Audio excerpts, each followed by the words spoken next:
This series of tapes, Inflammation versus Misformation, were recorded from classes given this year by Dr. Malachi York, known to us as the Supreme Grand Master Naya Malachi Zoduk El, our own Pharaoh, Amanubi Ru'akatar.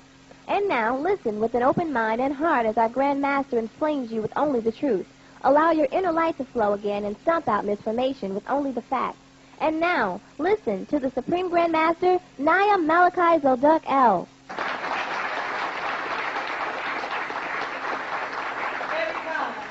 You thought you had us figured out. You said, what are they now?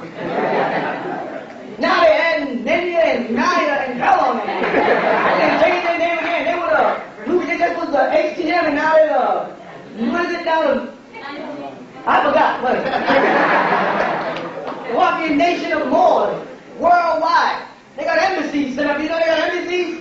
No. There's an embassy in Puerto Rico, an embassy in Ghana, an embassy in South Africa, and an embassy in Ethiopia. Who's doing this? God. That's how you say, God bless America.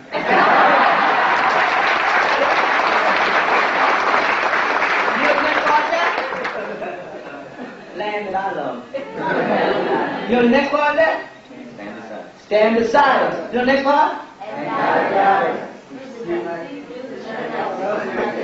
See the sheep? See the lights?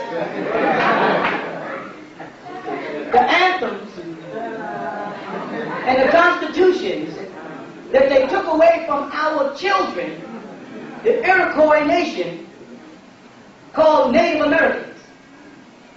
Nice name. But the Native Americans would refer to them as human beings. Beasts of the field.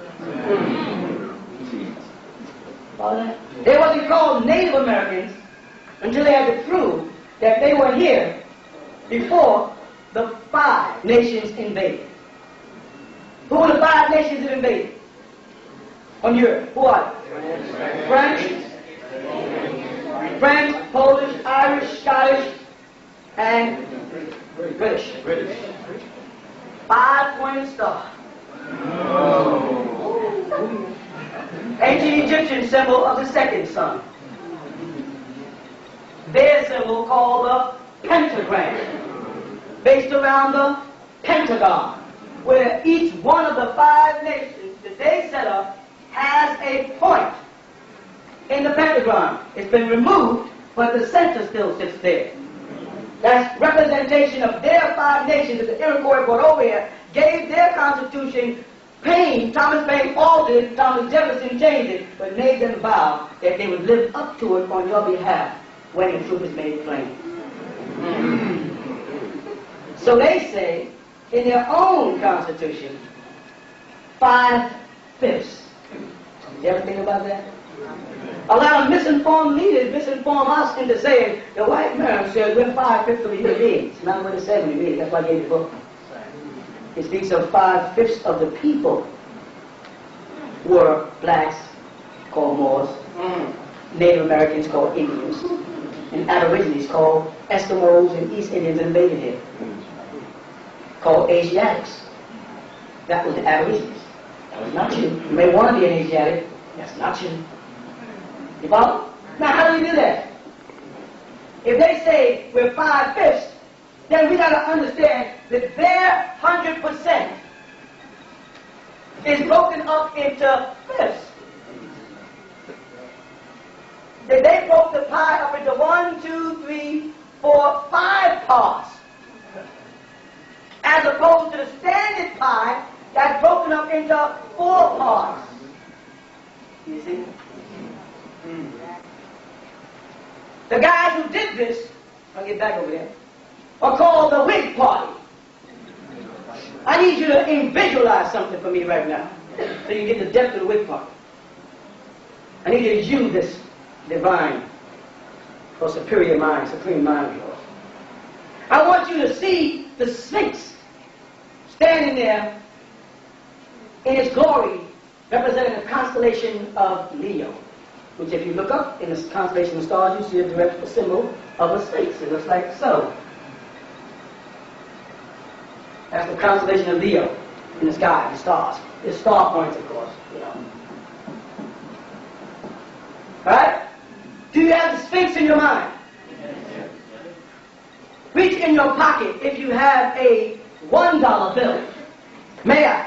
And look at old George. Oh, yeah.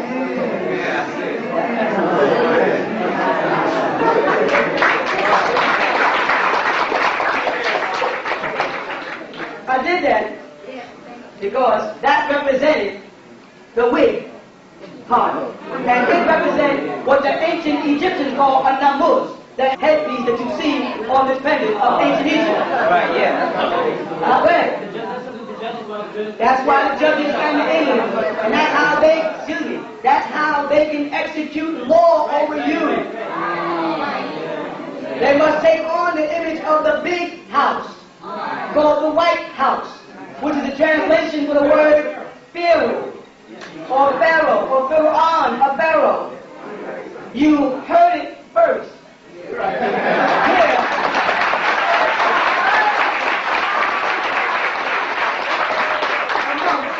Among the Wu-nuwaupu nation of more.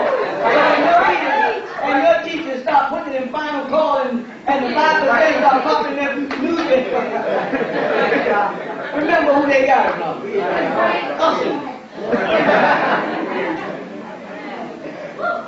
That party, sit back and relax, y'all.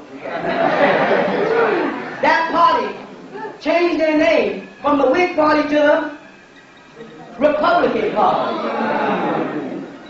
Are you with me? Yeah. How about you? Oh, yeah. Okay. We have a problem right now. A civil war, I told y'all, is going on. Right. A Confederate war is going on. The North, the blue coats, are fighting the gray coats again. We're caught in the middle of it. The sad thing about it is, you could talk to dark-skinned people, blacks, whatever they call themselves today, people of color, and they, if you ask them, do you know there's a historical fact that certain slaves and ex-slaves and Native Americans fought on the side of the Confederate against the North? They would be amazed. You know that's a fact, though, right? And if I asked the average policeman, or police officer, or police woman, would they fight on the side of the Confederate against their own people and their own people's freedom, they will say, no. I would never fight on the side of the gray coats under the Confederate flag, or Dixie. If you are employed in the federal government, you are already in the Confederate Army.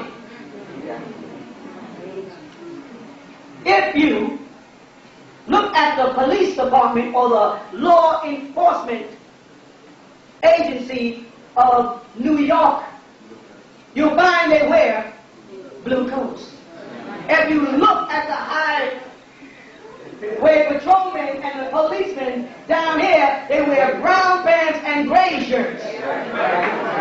Hello? And New York is fighting against the South to take down the Confederate flags, and they refuse. The flag of Georgia is still a Confederate flag. Confederation. Federal government. If you work for their system in the form of FBI, CIA, policemen, SWAT team, ATF, or any of these other organizations, you have already enlisted with the Confederates. You became a Confederate. You see what the word Confederate tells you? Or you became a Confederate. Working against yourself and your own freedom of living. This is why there's so much conflict going on in the world today, and especially in the US of A, with Caucasian groups being called militia groups. As we see now, that every week we can talk about a new one because it's part of our prophecy from the ancient ones. that all we got to do is step out the way and let them do it. Now we're looking at the news again, and a group of Caucasian Americans has stood up and said, when Texas broke away from Mexico, it never got registered as a separate state.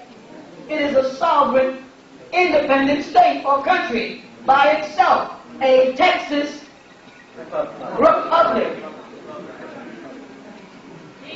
You with me? Yeah. The Washita right now are being petitioned by the state of Texas for the right to exist. They're asking her, our empress, for the right to exist. And Amorites or Tamahu or Canaanites or whatever you want to call them, whatever religious group, sect or Caucasians or Yahoos, whatever makes you feel good, you know what I mean? Whatever flatters you are now fighting for it. Is that a coincidence? Things are happening out there. The Oklahoma bombing. They're doing their best to make it a media event. But we, the Wapians, are not involved and don't really care. Care or care? We don't care. Why? Simply because it took us years to realize, and that's realize. I mean, realize. It took us years to realize that you don't care about us. That you have not just double standards, but triple and quad standards when it comes to us. That if I get sentenced and I have to solicit a jury, you call it a jury of my peers, and you've altered that to mean anybody in America when it came to OJ.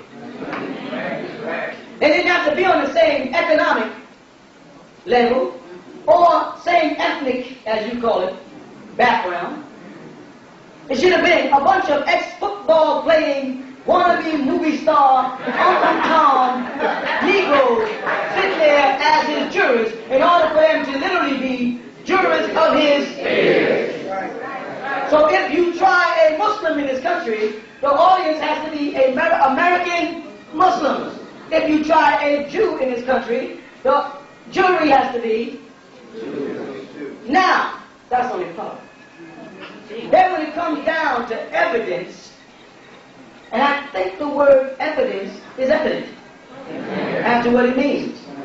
That if there's a gun involved in a murder, then it becomes evident that it is evidence and needs to be used in order to execute what America, our beloved country, claims, which is that I am innocent until proven guilty. And the only way I can be proven guilty or not guilty is by the evidence.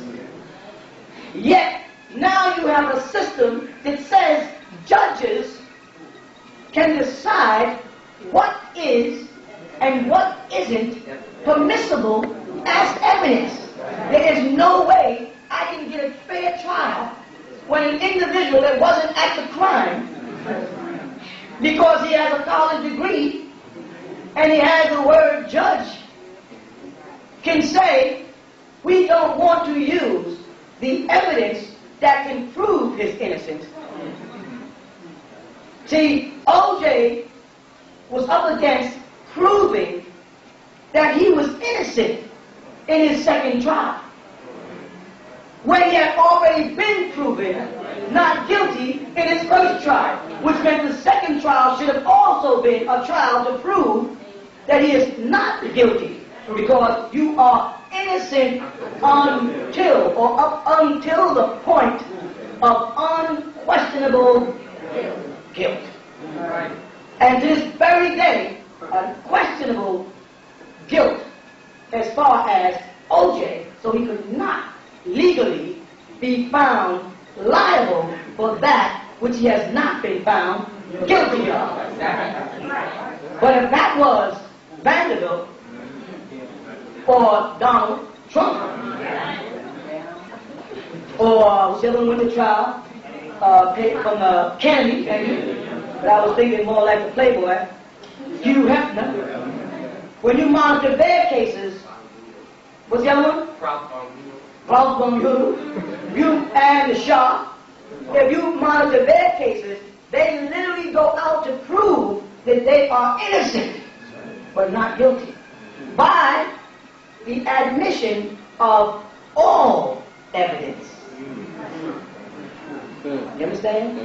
But anytime an individual can come into court in any position under God that they say they trust, and tell you what is admissible in evidence, brother and sister, you do not have a chance at a fair trial. So the best thing I can do for you as your teacher is try to get you to comply with the laws. Are you with me? To try not to fall into their hands, because you're not going to get. You understand that? Yes. In one point, the implication is back to the 3/5, that you are 3/5 of a human being. You with me? Yes. If you say to me that this Native American or this Moor is, or this Asiatic or Aborigine is 3/5 of a human being, I have to ask you first, on what premises do you base human being? Who is the 100% human being from which these people have come from to reduce the amount of a human being that they are? In order for them to have been 3/5 of a human being, you have to show me the human being as the original, and then show me how they genetically became genetically inferior by coming out of that human being to become 3/5 of the whole 5/5. 5/5 is the whole in your new system of math that you create for the Constitution. So it is impossible for a Moor, an African, a Negro, an Aborigine, or anybody else of color to be 3/5 of a human being, especially if the implication are the men writing the Constitution, because none of them came from the beginning of the world. None of them came from Lucy or Ethiopia. It has been proven that all your archaeologists have proven beyond a shadow of doubt that the first people on the planet Earth was a female in what you're calling Africa today. And that even some Europeans pelt down made a fake one by putting a human head and a jawbone of a baboon together and was made a mockery. And now you scream to try to say that Neanderthal is still existing alongside of Cro-Magnon. And Cro-Magnon has evoluted into the Homo sapien, but Neanderthal, which comes out of Europe, still exists. We do not have a problem with accepting that human beings are going to be genetically above a chimpanzee. We don't have any problem with that. You understand? What we have a problem with is you proving that we are human beings. Because you said we are of a human being. And you misinterpreted your own writings, but that's not what it meant. It meant 3/5 of the population, but you altered it to suit your purposes. And in doing that, then I cannot be a part of the evolutionary chart of your chimpanzee. That must be you. And you must be trying to sustain that by saying that Neanderthal, who was a monkey or an ape man, still exists alongside of Cro-Magnon, who evoluted into a more sophisticated being. So you're admitting that they both existed side by side. So now if you are the chimpanzee, and you are the chimpanzee, then I must be the Homo sapien. So I am not a Native American. I'm a native Cosmosian. I'm a native star person. Because in all of your history, and I'll jump as far down history as I can to get as close to you, because your memory seems to be short when it comes to me, I'll jump down to the Lord Jesus whom you said, I am from above. You are from below. Now you said that the people that surrounded Jesus, and that is according to your picture, whether it be Michelangelo or whoever, of the Last Supper, you never draw us there. We were not there. You with me? So Jesus was talking to somebody. Are you still with me? And when we were talking to, he said to them, I am from above. You are from below.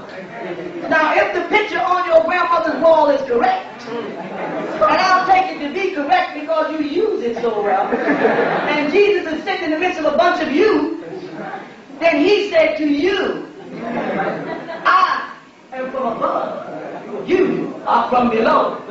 And the description of Jesus is correct. And I will take the description of Jesus according to the book of Revelation as correct because you use it so well. You said he had hair like lamb wool and feet like fine grass as if it's been burnt in a furnace. Though Jesus was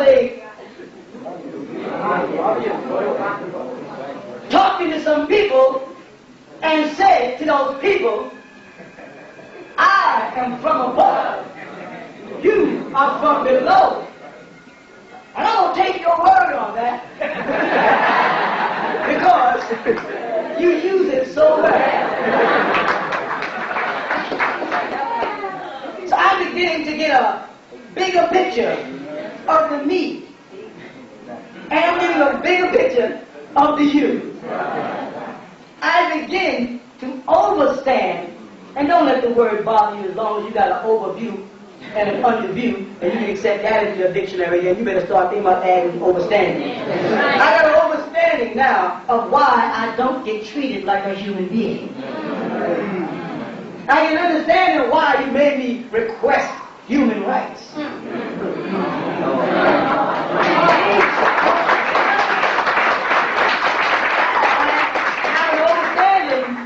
Of the missight of my beloved brother, Al-Hajj Malik Shabazz, called Malcolm X. He made other mistakes too, like leaving the messenger. I understand why he could petition for human rights. Because he didn't know he was God. He didn't know he was in the image and after the likeness of Jesus. He didn't know enough to say to you, I am from above. You are from beneath. And I'm going to use that because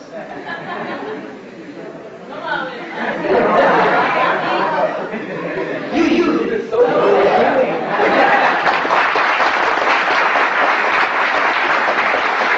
The realization of the presence of the divine in the wu-nuwaupu nation is having a phenomenal effect on the weather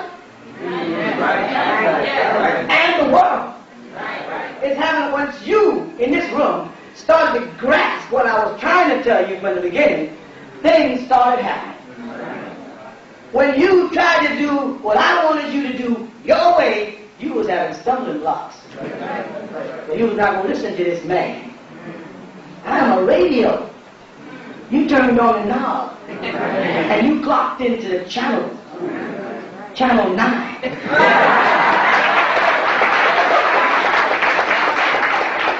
To the ninth power of 9.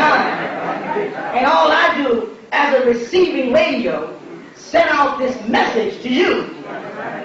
And it does to you what it does to me. When you turn on the radio, and you turn on a record that you like, a record that you can relate to, and not only is the music good, but the message is good. If you love and your heart has been broken, and you turn on Boys to Men, and one of their love songs, you tune the lights down, and you sit there and you just mix on into that music, the super mix. Or when you're in a good mood, and you turn on some reggae, or some calypso, or some salsa, and it gets inside you, and you start wanting to move your foot. That's because there's some truth, and there's some tones, and there's some rhythm happening simultaneously with you. And being a child of the cosmos, you start clocking in with the pulsation and the vibes of all living things. You no longer look at the sun as something that just shines in the morning. You look at the sun as the source of all life. And without it shining in the morning, you wouldn't have no religion. Fool. That's right. So you gotta find the station. When you turn on this big radio here, and you click to a station, the brother said, me? I'm about to say, poor ass teacher. I don't do the God here. And he said, that's the 5%. No, we ain't 5%. We the nation of God's earth. I said, oh, nation of God's earth. How long have you been around? Since 1960? What have you done? 1960? What are you doing? 1960? What will you be doing? 1960? It's like turning on a country western station on Friday night.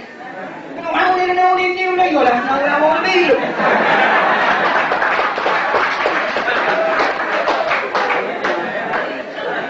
If you turn on the Israelite church, they're like, we all here to live with us. We'll crush your head, we'll mash your face. We'll keep you to death with this Bible. Yeah, the white King James was black, yes he was. But we need that, because we can't read the Bible in Hebrew. So we got to make them black, understand? And don't talk about my cowboy books and my man outfit, I'll hit you. You say, well, I don't feel like listening to that crap. And you call him and you say, Christian, well, the Lord Jesus Christ is your personal Savior. You must put your trust in Him, surrender yourself to Him, and He will save you. He has saved me. That's why I got that cat outside. And you say to yourself, I can't listen to this on Friday night. And they got a whole bunch of stations with a whole bunch of preachers and rattlers and teachers and know-it-alls who know nothing about the all. But then, some of you walking by in the street or listening to them heard right knowledge. And then the music was playing. Yeah, okay.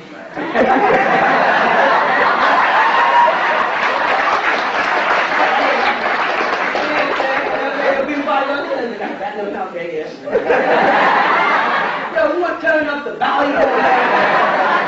Another book. And you got it on station. And the frequency is channeling down through me into you. And now you're going out. There's one frequency, one power source. But now I listen to you and you're out there. And people are listening to you on the radio. It's like a producer. I produce a group. And I give the group my style. And they get hits. That's what's happening now. There's something moving. There's something where we're moving the Moorish Science Temple. And we're moving the nation of Islam. And the nation of gods and earths. And the Israelite church. And the Hebrew Israelites of Yahweh ben Yahweh. The Freemasons. The Shriners. The Eastern Stars. Alhambra. Knights of Columbus. The Elves. Everybody. Egyptology, African culture, Santeria, Yoruba. Everybody. Everybody can feel the presence of the ancient ones. Everybody has to deal with you when you walk in the room. I don't care who the teacher is. Well, when one of you walk in the room with that feather on and they immediately identify, uh-oh, here come one of those people. One of those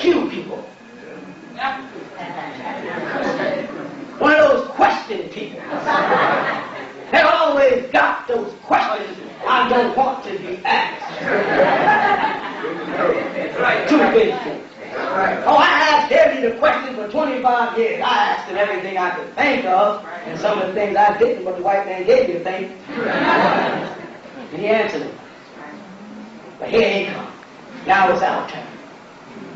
And when you walk in confident. That's HTM. You walk in sure. Right. Because anywhere they want to go, you done been there. Anything they want to talk about, you got something for it. You got to deal with it. Because the showdown of truth is here. That's it. No more playing with you. We are going to come politely. We're going to tote our tools with us. We will open our Quran and our Torah and our Injil or Revelation and our Psalms and our Egyptian book of the dead or coming forth of the dead. We'll lay it right out there and we'll say, these is my instruments. You start singing, and I'll just follow right along. I'll be your backup. And when that teacher or that preacher or that reverend or that mom or that Kohen, whatever you call it, gets up there and starts running his mouth, all you do is patiently and politely wait for the opportune time to ask that big question. Do you really know what the hell you're talking about?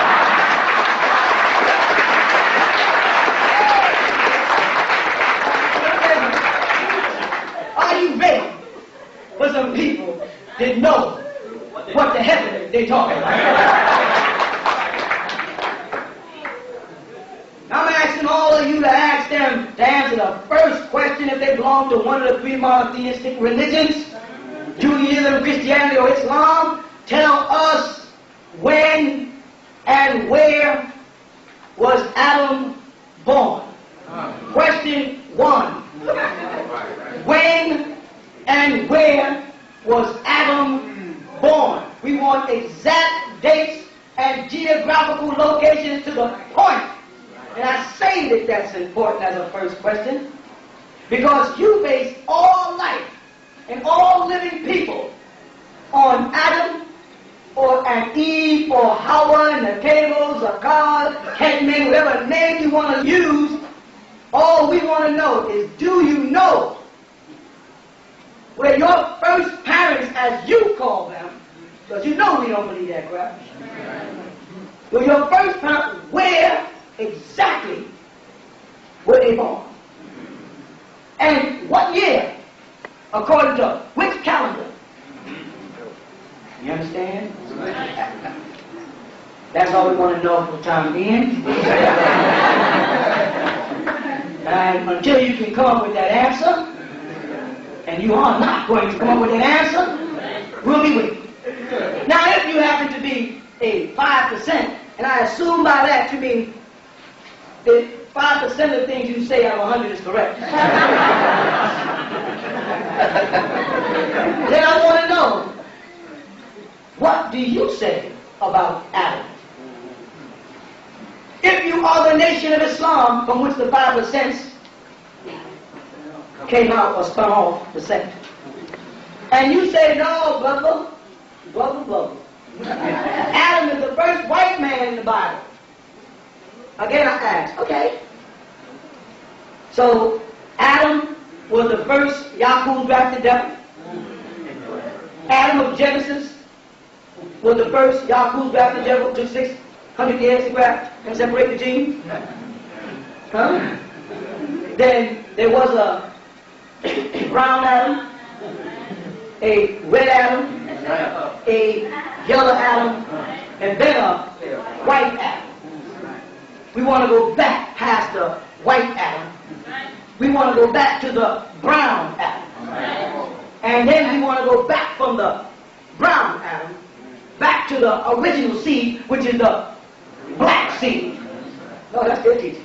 And we want to separate genetically what you have combined in your representation of genetic sciences as a black and brown germ. They're either a black germ or a brown germ. But you cannot be a black and brown germ and be original. Right. So now either your doctrine started at the brown germ and they didn't teach you nothing about the black germ or the green germ. And in case you didn't know it, Ethiopians are green. And Sudanese are brown. Go next to them and look close, they have what the scripture calls a shadow, a hue. I am brown, reddish brown.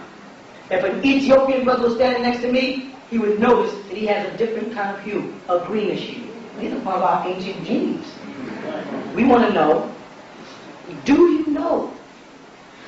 What the hell are you talking about? And how long are you going to parade around and act the part while the facts and the truth is spreading across this world like pollen? Right now it is dropping like pollen in the season. Seeds are being planted everywhere.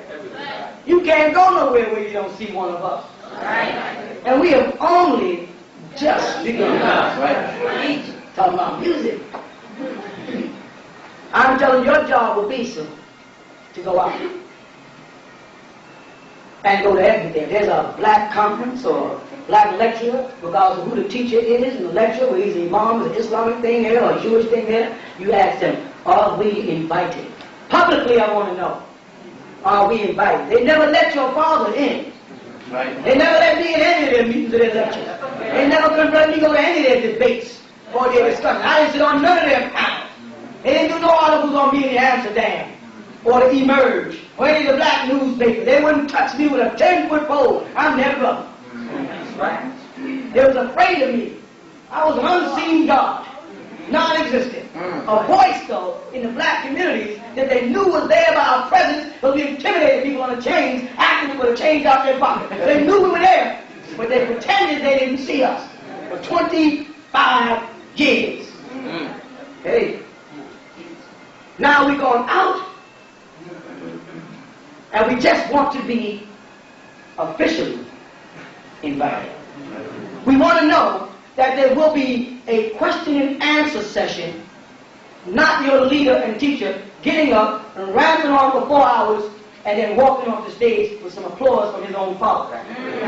We want to know that at the end of all that, there's a question and answer session so I can ask some questions and not have to feel that I'm going to be abused or intimidated or beat up because I asked your leader questions he can't answer.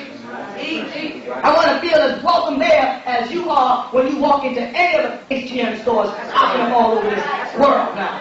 You're welcome to come in, insult us, ask us anything you want, call me all kind of names, be all up in my business. But I can't ask you no questions. No, we want to make it public that it ain't fair. I mean, you have to draw up your own flyers and put them and let them know, we are coming. Allah Jah. The Quran says, Allah is coming. When we come as Allah, that's going to be the victorious opening. That we are coming. And we want to know, do you know what you're talking about? Or the rest of it you figure out.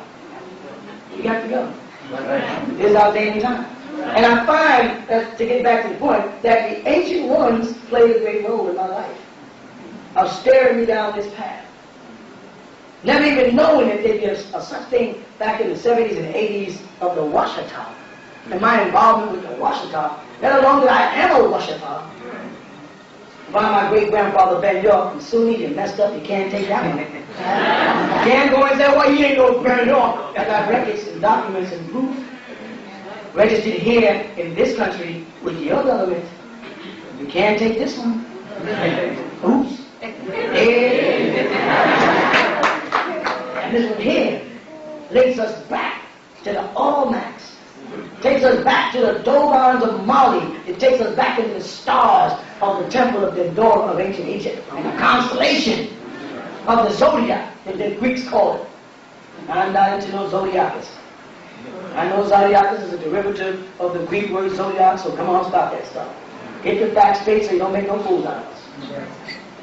You understand? We understand how George set up his program, being initiated. Don't make the mistake. It's very tricky. George Washington was initiated in the Masonic Lodge by Benjamin Banneker. When? When did the Freemasons get to America? You know who Alhambra is? Have you investigated Alhambra? Alhambra was in Spain, not Freemasons. Alhambra are a branch of the Knights of Columbus that are calling themselves Muslims, and they base it around the temple in Spain that the Moors left when they got pushed out by El Cid. You know what I'm saying? You don't know what you're talking about. You think you do. And now that the truth is here, false things must perish.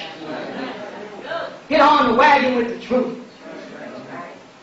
Come on and join in with the family of truth. Everything you say can be backed up with facts. I had no time for no childish play. We got to get back in tune with the sun and the universe.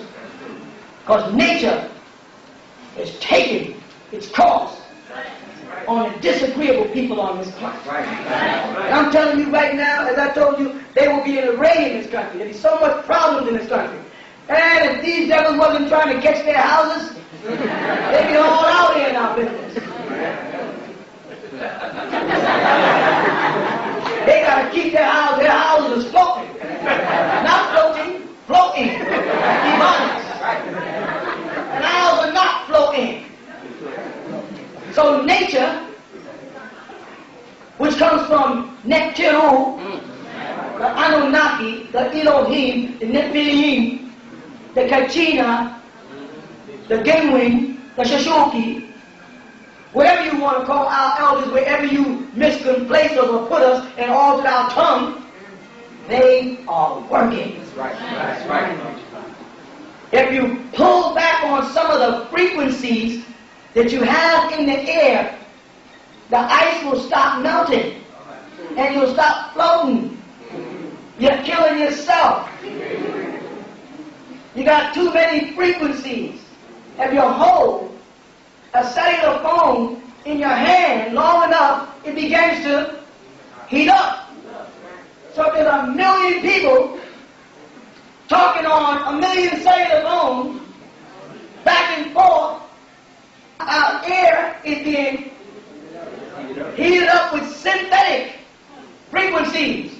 So you're trying to find out why all the snow that builds up out there in the western part of the country is melting on you so fast. Turn off them phones. Close down some of them computers. You're sending all this frequency through the air. You have synthetic weather. And it's melting the ice. And you went all up in the cold part of the globe because you didn't want us there. You right. We won't follow you up there. But we sure will sit down here and watch you float by.